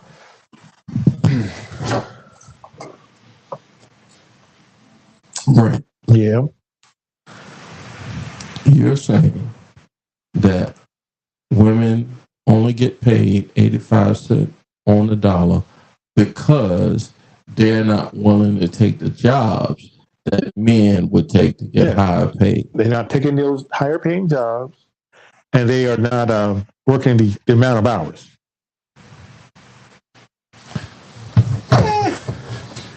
The amount of hours don't matter. Yes, it does. If this guy's staying working overtime all the time, and she's leaving early, why wouldn't you give a woman a short? Why would you give anybody a short? I give a woman a short. I don't. She's a grown up, an adult. They're not less than us. So you can't. All right, fair. Can a woman in a situation able to protect herself when threatened in a situation by somebody that can overpower her? If a woman you skip from job. I'm going somewhere with it. Okay. If she is not able to protect herself, I'll put it this way. If a black woman can't protect herself, how is she supposed to be protected? She's supposed to fend for her. Let me ask you a better question. A black woman supposed to fend for herself. A person's supposed to fend for themselves. We black. Fuck all these other people. I'm saying everybody's supposed to fend for themselves. That's my stance on that. What about every adult? What about women? Kids, they're adults. What about children? Children are different. Okay, I'm listening. Children are not adults. Adults should fend for themselves. Who's supposed to take care or defend the children? The parents, the adults. Okay. What if the parents ain't got no business making babies? Well, welcome to America. They're allowed to. That's my issue. My issue is, if that's true, I'll give you another stab at it. But my issue is, that's America. And America, not the world. If you live in fucking Kazakhstan and think like that, you might die just because you're a woman. You might die just because you don't have the je ne sais quoi, you know? Exactly. So I implore you not to think that way, because... Think what way now? All right. Women are not on the same level at certain things as men. They still need, I'm going to say, as a black man, a black woman needs them to protect them in certain circumstances. Yes. Yes. Okay. Mm-hmm. That's what. All right. Now we debate now. That doesn't have to do anything about pay, though. All right. I'm a white man. I'm a Trump red hatter. I'm an orange red hatter, and I don't want this black journalist to have the best of me on this platform. All right. And I won't talk shit to her. And you, as a black man sitting in the audience, are you gonna be quiet? You gonna be quiet as this man is sitting there saying, "How dare you ask me such a foul question?" Even though she hitting them with facts. I mean, Exactly. she hitting them with real shit. But I dare you, and be so. His word is nasty. How dare you be so nasty to me as the president and a white man of the United States, and you just a black slave woman asking me such a direct question as such. If I was a black man in that audience, I would be one of the ones that said, "Oh no, my G. Oh no, my nigga. You got everything fucked up." So are you saying I'm giving specifics. Are you saying you're not that guy or you is that guy? I was talking about the gender pay gap. I'm talking about. So you brought up a whole different thing, and now you're presenting me as something that I did not talk. I was just talking about specifically the gender pay gap. So we away from the gender pay gap. How do you defend the sister? Like I would defend anybody that's being attacked. Okay. Unjustly. She's being attacked unjustly. Mm-hmm. She's being attacked unjustly because she's not getting paid. No. The same. There's nothing about being what happened with Trump. She's not getting paid the same as if I do the same 8 hours. She is getting paid the same per hour. You cannot pay somebody less for doing the same job. That's the law in America. That's a law, but is that what's being followed? It's being followed. So if you're doing the same job with the same experience, you could not get paid less. Do you know you can take jobs that pay less, and which women do a lot? Me and you have shared jobs together and or been along enough as Black Gen Xers Exactly. to know certain corporations and training and the orientation say what? Do not discuss your pay. Mm-hmm. That's it. That's just company protocol. They say that, but people can. Yeah, but that's just protocol. Hold on. It's legal to discuss your pay. Yeah, it is. The company, it's legal to discuss your pay, but the company, when you trying to get a job and you ain't got no job, or you trying to come up, the company say, don't talk about how much money you make with your homie. Mm-hmm. Okay, women, black, anybody, don't do it because that's an issue. That's an issue for us. Yeah. Okay, we agree on that. Yeah, but when I took my job, when I'm working right now, they said, well, for what the position you're applying for, the pay rate is between X and Y, depending on the years of experience you had in this field. That's what they give everybody. And I got the higher amount because I had 10 years of experience in a particular job at that particular company. Okay. So if a woman had the same amount, she should get paid. If she had the same qualification, same experience, same all, yeah, she should get the exact same pay. She should get the exact same pay. Yep. But she's getting 85% of the amount of pay that you're getting. No, she's not. Company to company, job to job, it's the same. That number comes from all the jobs. Well, you get 85% from. That's a stat that people bring out all the time. You brought it to me. I ain't even know about it. Oh, yeah. That's the stat that people bring out all the time talking about pay disparity.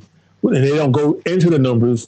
It is not a job-to-job thing. It's the total amount of money. It's like the NBA and WNBA. They want the same amount of money They're not bringing the same amount of revenue. No, well, So okay. they Hold on. Yeah, Caitlin Clark and Angel Reese are not they're Steph not and LeBron. LeBron. Yeah. Now they got more. But they ain't the pay that they get. They take. Last time I followed and got information factually on that, they're taking flights. Like if me and you was to go to Texas tomorrow, we're gonna see 3 of. Yeah. Brittany Griner had to go over to fucking Russia and get arrested and held hostage. Cause she not. Yeah, fuck the weed. Fuck that. It's against their law. You gotta. If you go to another country, you gotta follow their law. You're holding them to a way higher standard. No, I'm not. The WNBA does not turn a profit. If you're a bourgeois, if you've been catered to, right? Right? You've been catered to.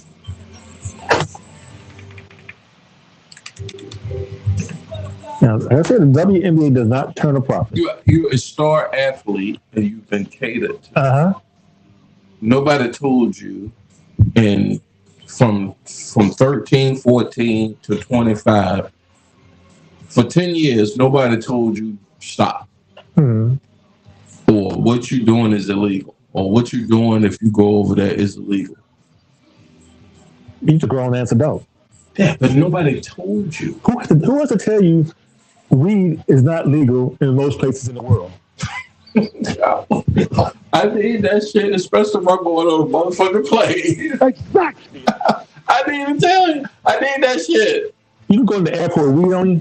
Or you can go into the airport anywhere in America?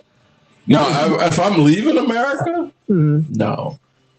If you're coming back into America with me, you bringing weed with you? No, I'm hella smoking wherever I land. Yeah. I'm smoking. Well, so I'm not gonna take it on the air. I'm not going through customs with it, and I'm not coming through customs with it. And that's what she did. But she got us. She's a star athlete. And she gets special treatment for being a star. Yes. Why? She's a star. She's 6'8", and she said, "I'm that baby daddy." Exactly. Knowing goddamn well you had nothing to do with that baby daddy. Okay, I'm an ally. I am too. Yeah, but I still. I'm happy she came home. Oh yeah, I'm good. I'm happy. Oh yeah, I celebrate. Let's be clear as Black Gen Xers. Exactly. We understand. We would not have taken those type of penitentiary changes. Oh no, you going to Russia? The government is not coming to get me. No. Oh, in Russia? No, nigga, I'm going over there to get the bag and I'm out. Oh yeah. So I see your point. At the same time, as a black man, I got to protect her. You can't protect stupid. And that was a stupid choice she made to carry weed into another country. That's why you do more television.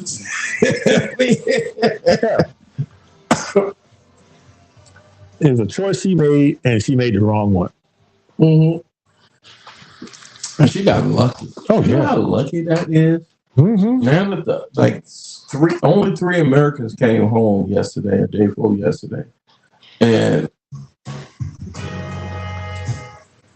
do you know how many motherfuckers they gave up? They kidnapped you. Yeah. Even Biden said it on the tarmac. He was like, the reporter said, "What you gonna say to motherfuckers that want to go over there?" He was like, "Look, all we can do is tell you don't go. Yeah. But if you go, now you forcing us to, make a move. And then we got to give up murderers. We got to give up, like terrorists and all kind of crazy shit. Because you was out here, that white boy and shit. Yeah, international Karen. You. That's why I fuck about him. He's old as shit, and he did the right fucking move. Oh, you remember that the sister that went over to Dubai and thought she was running stuff. No. She had to find a way Like, out. Dubai don't play. They kept Floyd Mayweather over that motherfucker for like a month until he made good on whatever the fuck he had to make good on. But the Middle East don't play. Mm-hmm. The shit is popping off over that motherfucker. You think, we Americans, we got rights, and you got rights in America. I think it would about to be, and that's not to be. I mean, it's not to say anything about being ignorant, but a lot of Americans don't travel abroad. I traveled abroad. I know you've traveled abroad, and so when you go out of the country, you understand how they look at Americans. Mm-hmm. And even though I look like an African or a light-skinned African, they say American Canadian. It's only but two of them, and they generally they didn't put they just like we what they call when you pre-read somebody.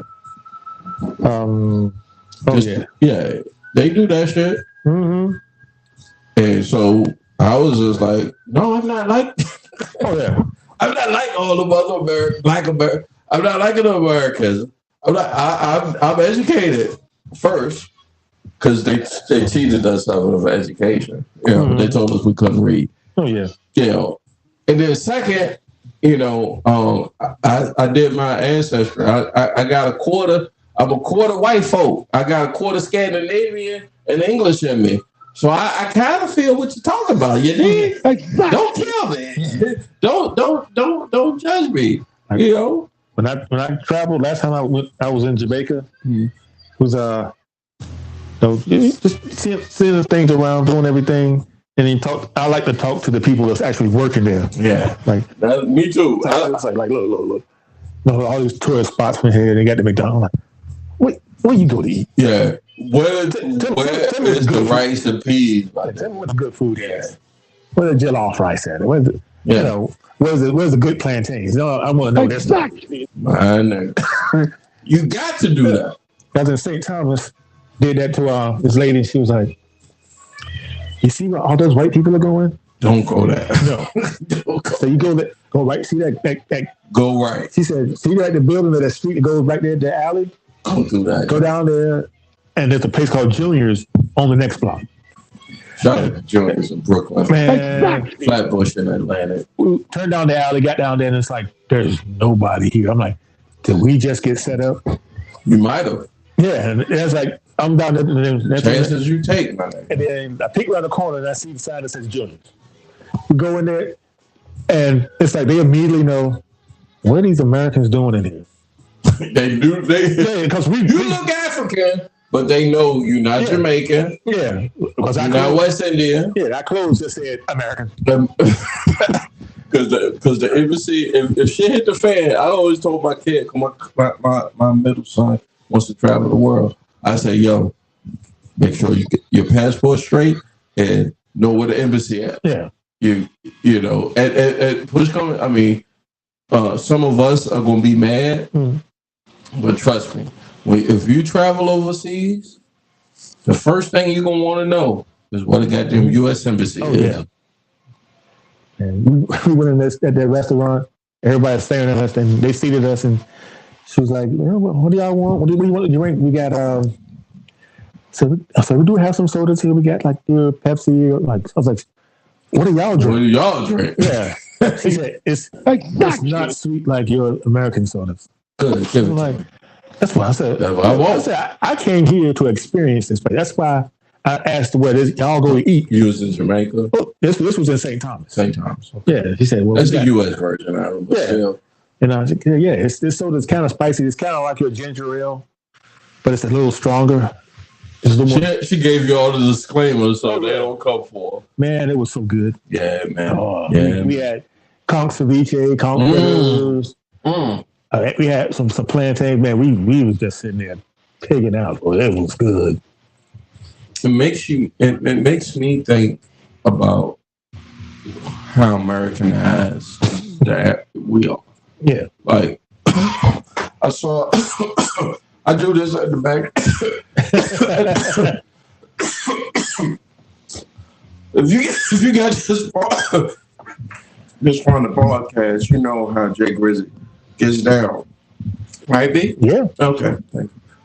I talk to folks a lot about how Black Gen Xers, and how I watch, like, we grew up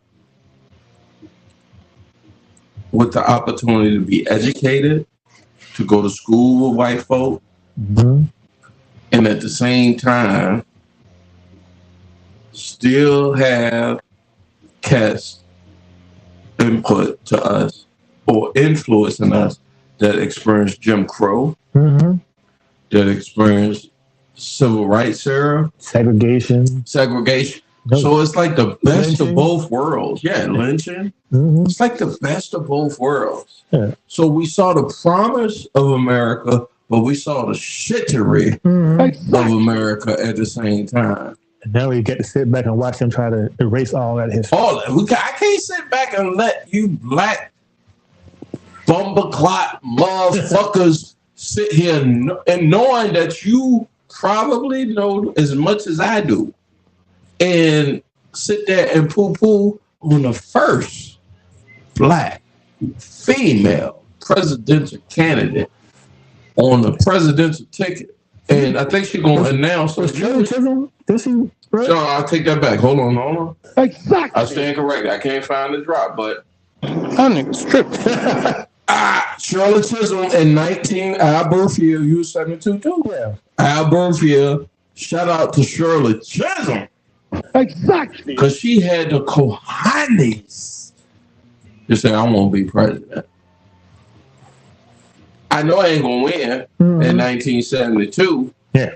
But I got the cojones to say, I want to be president. Yeah. And somebody is going to take that spot and going to run with it. So here we are, 50 some odd years later, and we got Kamala Harris. Right? Yep. But yet and still, we got these Stephen ass sons of bitches out here propagating Mr. Candy shit. I can't take it. Oh, I got the scroll at the back side of you. I don't know if I make another scroll. Because we're about to wrap up. Let me go here and say at Takin No Shorts Pod hashtag exactly, because you got to be right and exact. Shout out to all my Muslim brothers. Exactly. To know what the fuck you talking about. For that, B, we got 8 minutes. We're going to get this to 2 hours. What you got? How you just said you got to be right and exact? Remember that song said, it ain't where you're from, it's where you're... Where you at? Was it Rakim? Yeah. So you gotta be right. Rakim probably got it from a 5%er because he was a 5%er, but it ain't where you're from. I know where. Get us a bad choice. Take us out, B. 2 cards, bad choices. Look, for y'all that don't know, make sure you like, share, subscribe anywhere where you find your favorite podcast. Also, we playing spades tonight. Remember playing spades, B? Back in the we got. You know what? That's a great. I'm sure somebody has already done it, but for your birthday episode, right? Let's do a spades. I'm gonna go ahead and get called till we gotta get a chicken. We gotta get a sister. I ain't gonna say. You know what I'm gonna pick? Who you gonna pick, Dory? Yeah. I'm gonna ask her. So can your partner sit on your lap? Who? Can your partner sit in your lap? Nigga, you go renege that and all. You gonna do it a little bit more than you gonna find religion. We ain't going to Boston. We're going to Pound. We're going to Pound his out. Exactly. But I will set that up. First after Labor Day. I think it's after Labor Day because Labor Day is early this year. Okay. And so I'll set that up. It's your responsibility to remind me because I'm on one. But a spades 2 out of 3 tournament. Me, you, her, Dory, and whoever else. It don't have to be called to. Yeah. It could be somebody else. If you want to be a foursome, I'm not sorting with B. I already know his type. Okay, you did. Exactly. Not to say your type is bad, but She can't take 3 at one time. Huh? that's what I'm telling you. That's what I'm telling you. So, yeah. What's your birthday be? September 7th. Let me look up the calendar here.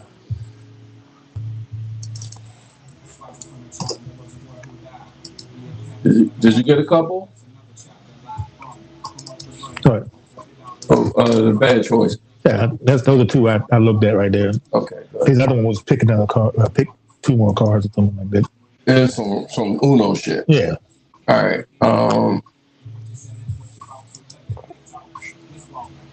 September 7th is a Saturday.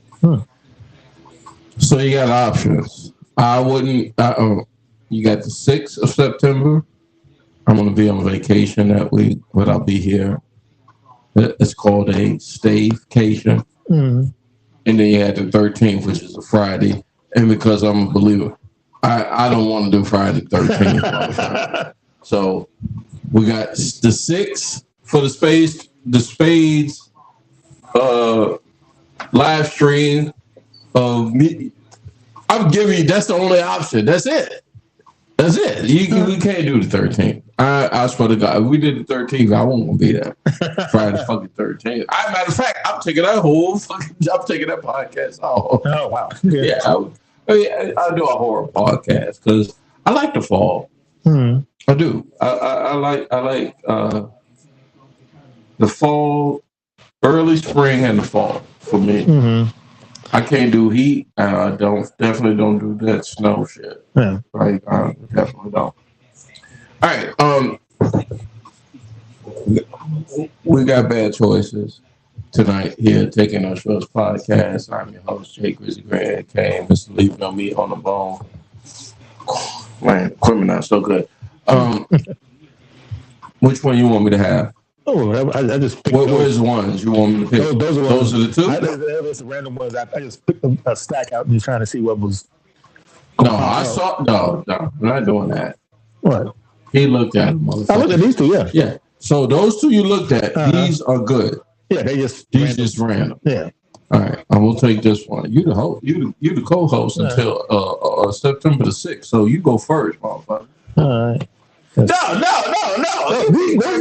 You're the ones you already saw. You didn't see them. That's how I picked them so I can see them. So I can. No, you can't I didn't pre-read the shit. Oh, okay then. You gotta grab some random shit. How you gonna pick some shit you already saw? Oh yeah, I didn't think we were. Create your own question. Hold on, let me see. Create your own question. Okay, let's go. That's an Ask Jay anything. I don't have anything. Okay, then you can grab another one. I actually just gave away them questions I already knew.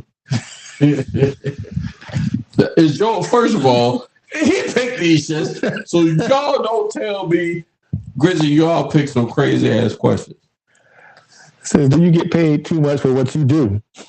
No, I don't get paid enough. God damn it, y'all got me fucked up.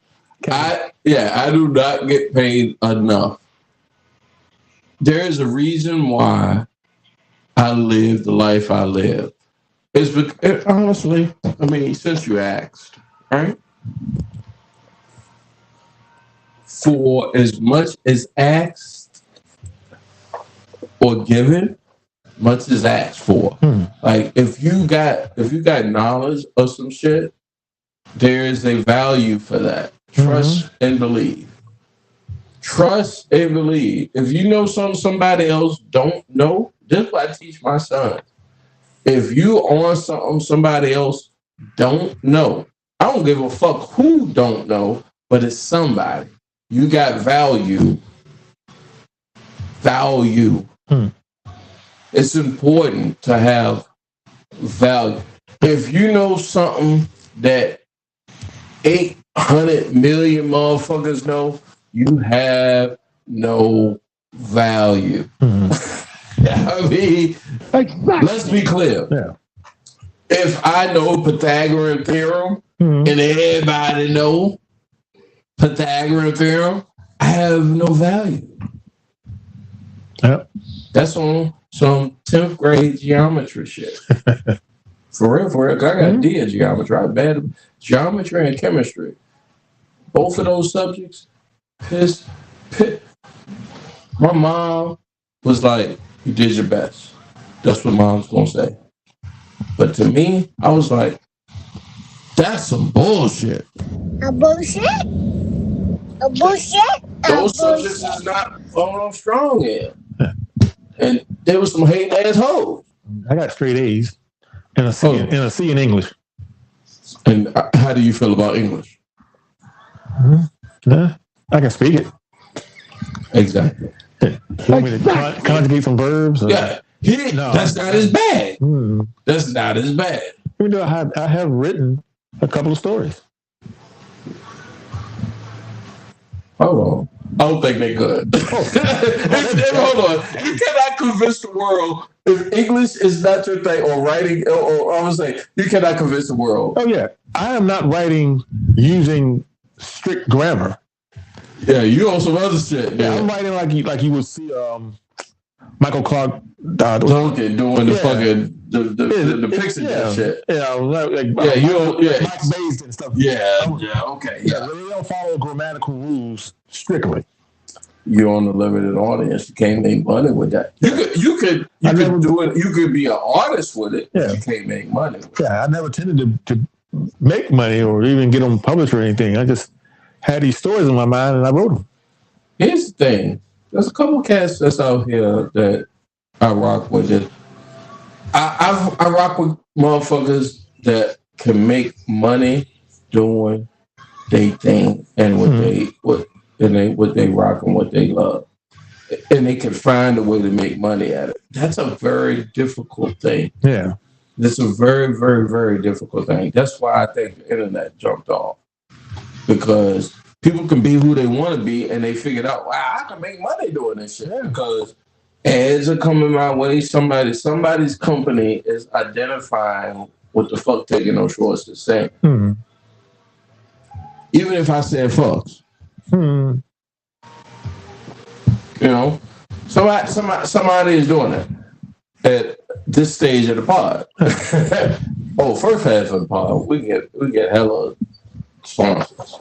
So that's why I don't know. I think I cussed a lot this podcast. So we're gonna go. This is me. Yeah, that's the one you picked. Yeah, I picked this one. This is random. It's not up for your special choice, right? Are your parents disappointed in you? All right. Are your parents? I would say there's certain aspects of my life they are. I thought it was my question, but goddamn. Okay, go ahead. You answer my question, right? Yes. Answer your question. Yeah, so you answer mine. I thought I was supposed to be answering yours. Well, yeah. Are your parents disappointed in you? Oh, yeah, certain aspects, yeah. That's all. My dad's a deacon. All right, slow down. My dad made sure between 6th grade and 12th grade, I was in church every Sunday. Even if I didn't want to. Even if there was pussy in the church, I still, even if she did one of these Strong J Jones, you know what I'm saying? She say, you don't want this poop. I remember because we was at a fashion show in the church, the basement of the church, and she said, you don't want this pussy? I said, not in the church, man. She got me fucked out. I was gonna rubbing move over everybody. That's the difference. Yeah, we gonna go right. That's the difference. You know, right by the podium. Yep. Call out his name. How? That's the question I'm getting to. Is how did I say, no, I can't fuck in the church basement, lady, girl, hot girl. What you need, boy? I need a hot girl. But Britt could. Oh, yeah. Britt would have fucked you in the basement in 1987. How the fuck? Of the church. In her basement. No, we was in the church basement, bro. Yeah. I think that's how she would have got it. Your parents got disappointed in you. Okay, they disappointed in my choice of beliefs. No, I'm sorry. You just admitted to why your parents you was gonna fuck a young Oh, 15-year-old. I ain't never been in church that much, so. So when you did go and she wanted to fuck you at 15, Oh, yeah. you would have still did it. So, all right, I'm gonna let you have the floor, sir. Exactly. It would have got done. Why your parents would be disappointed in you? First off, my dad, when he found out that I was just an open atheist, he was upset, about that. And then he tried to question me on the Bible. Like How many questions did he give you? Like 3 or 4. Which question did you know you set his ass off? which of the 3 or 4, or 1, 2, 3 or 4 did you know you set him off? Oh, all of them really. He was like, from question 1. What was question 1? How was it? Hold on. Let's give the audience, to be fair. Let's give the audience some wrap around this.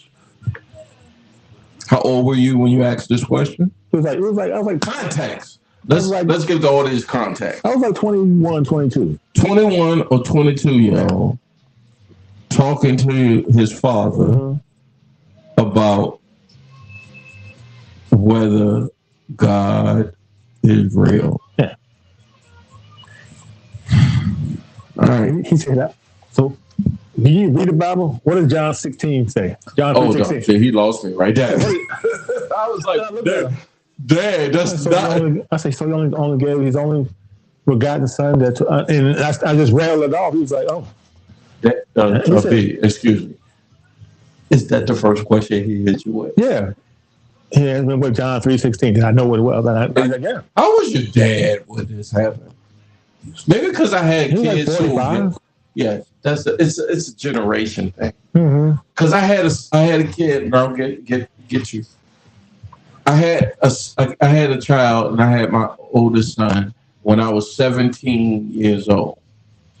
So, and he's quick to remind me. Exactly. We're only 17 years apart, nigga. So you ain't. I mean, so I get that. Like that has a big deal to deal in a father-son type of conversation.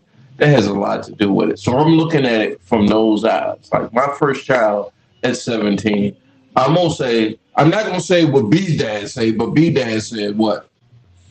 So he need to read the Bible. And I said, what does Exodus 21 say?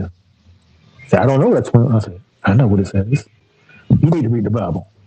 See. Hold on, excuse me. I'm gonna let's finish the story. Exactly. That's what we got to rumble. We got to rumble. Yeah. Because you're not gonna tell me nothing if you come out on my nutsack. Let's be clear. You're not gonna tell me anything. Go ahead, sir. He knew I was smarter than him, so. Oh, Jesus Christ. I can't. You got to reach these boys to say that. Yeah. I'm smarter than him, and he found out the hard way that I was stronger than him. What's your daddy? Oh, yeah. He wanted to wrestle me one day, and I told him, no, he don't want to do that. I Magnum TA slammed him so fast. Holy shit. I almost broke my goddamn microphone. He tried to do that old man strip grab, I just said. It sounds like you don't pop the hips. Yeah. He's up in the air. Yeah. Who signed? All right, so I'm being respectful. Who signed you up for wrestling? I signed myself up. Why? Because I wanted to do it. No. Well, you wanted to fuck somebody up. No, what I wanted to do, I wanted to keep in shape for football season. I said, well, I'll wrestle to stay in shape. Why not do it? Y'all didn't have an off season? Well, I just said, I just wanted to keep competing and keep staying in shape the whole year long. So I did wrestling, I did football, wrestling, did track. So I had 3 sports. You had Terry Kirby to go up against. Oh, yeah. He wasn't the scariest person on the team, though. That was Chris Slade. Yeah, Slade. And that offensive line was a monster. Hat on hat. Yep. Ain't no need to double team. Just beat the motherfucker that's in front of you. Yeah, I got double team. Because I was beating. Let's see. Let me tell you why you were double team. I'm gonna tell you why. I played corner, so I never needed safety help. Oh no, I needed safety help because a lot of reasons. I needed safety help. You didn't need no help. That's why they double teamed. Yeah. You're safe on them. It was so bad. The guy who won my number the year after I graduated, first year playing, he got double teamed. They thought you were still on the squad. Yep. The best Al Bundy story ever. Hey, guess what? There's a clip. I mean, I'm gonna give him a shine, but on one of my Taking No Shorts podcasts on Instagram or at Jay Grizzo, JayGrizzo, I follow this guy's thing. I will pull it up if I had the opportunity, but I don't right now. Al Bundy clips. Oh. You see that joint yet? Yeah. I do see him randomly just coming up on Instagram and stuff like that. No, I mean when I tell you, I never thought I would be like co-signing what the fuck Al Bundy would be doing. Oh yeah. Or saying or standing for, and at my stage in life, Black Gen X. Yes. Oh, I can't. Hold on. I can't. Exactly. Thank you. I'm mad. I had all of the drop trade, but yeah, go ahead. Yeah, but just when we was watching it back then, it was like I was just out there. He's funny. How can he fit? How can he get? I didn't even think about how he got there. Yeah. I was just like, yo, why is you married to Peggy, dude? Like, you could get. I mean, you're in a shoe store with women coming in left and right. You should be bagging all these MILFs all day. Yeah. But he's always so fat chicks. Now I understand. The Wawa story. Oh yeah. Ooh. I'm going to stop down the way. I gotta wrap it up. Jesus Christ, I'm over. It's a lot of edit material. This is why I try to keep shit short because it's less for me to edit. But good podcast tonight. Good for you to be here, sir. Let everybody know where they can reach you if they don't agree with your views on Taking No Shorts, how they can get a hold of it. Oh, if you don't like this, please. 1437 and Instagram and Twitter, respect. Exactly. Thank you. I think we did enough of that. Yeah. Make sure you like, share, and subscribe anywhere where you find your favorite podcast. The audios are out anytime during the week, but we're at episode 65 now. You got this far, that means that you are fucking with me the long way, and I appreciate it. Ain't no need to say pause. I understand. They tell me, other internet companies or social media companies tell me what's going on, okay? And I understand what's going on, and what I'm asking you to do is, if anything in this broadcast you're rocking with, help me let the world know what's going on. That's the ask. I learned something about marketing. You can't get a buy-in or somebody to buy into you unless you do the ask. I've been doing a lot of promoting, but I ain't asked nobody for shit. I'm just saying fucks with them. I'm like, we in a spot where we just putting a dick on the back. Yeah, this fucks with me. Here's the ask. The ask is, if you share this on your timeline, on your algorithm, and one other person rocks with any part of this podcast that we've been saying, that's a win for me. Exactly. That's a win for B. Exactly. You did? And that's all I'm asking, starting today. August 2nd or 3rd now. I don't know where we at. I done did enough movement that Apple done told me, my algorithm told me, nigga, I'm strong. Exactly. It's still August 2nd, 2024. You give your ass? Yeah. Mm-hmm. That's B. I'm Jay Grizzy. Hit me anytime during the week at Jay Grizzo on Instagram, TikTok, Jay Grizzy, JayGrizzy, and anywhere where Taking No Shorts podcast is being put down. Like, share, subscribe. Make sure you hit that notification bell. And for that, I'm out.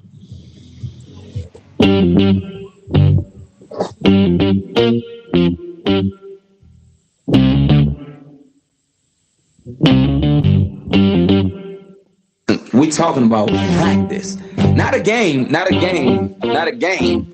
We talking about practice.